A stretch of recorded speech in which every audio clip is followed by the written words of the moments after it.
Seorang security ditemukan meninggal dunia di restoran Civix yang beralamat Jalan Raya Hanoman Lingkungan Padang Tegal Kelot, Kelurahan Ubud, Kabupaten Gianyar, Selasa 28 Juni, sekitar pukul 7.30 WITA.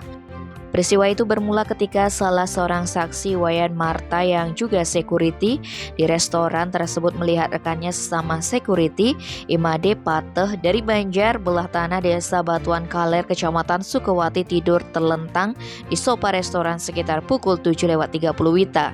Saksi selanjutnya memanggil korban namun korban tidak merespon.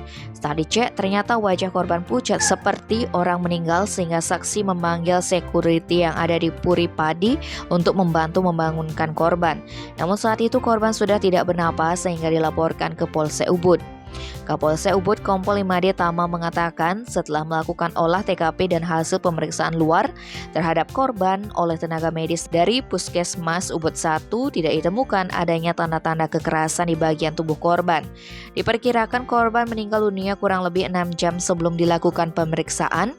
Dugaan sementara korban meninggal akibat kelelahan dan serangan jantung. Dugaan itu dikuatkan oleh keterangan kakak kandung dan anak korban yang mengatakan sebelum bertugas korban membuat banyak pesanan Banten sehingga kelelahan. Di samping itu korban sering mengeluh sakit di dadanya dan pinggang. Kemudian sekitar 6 bulan lalu korban pernah memeriksakan diri ke dokter namun korban tidak menceritakan penyakit yang dideritanya. Atas kejadian ini keluarga korban menerima kepergian korban dan menganggapnya sebagai musibah. Tim Bali Express melaporkan.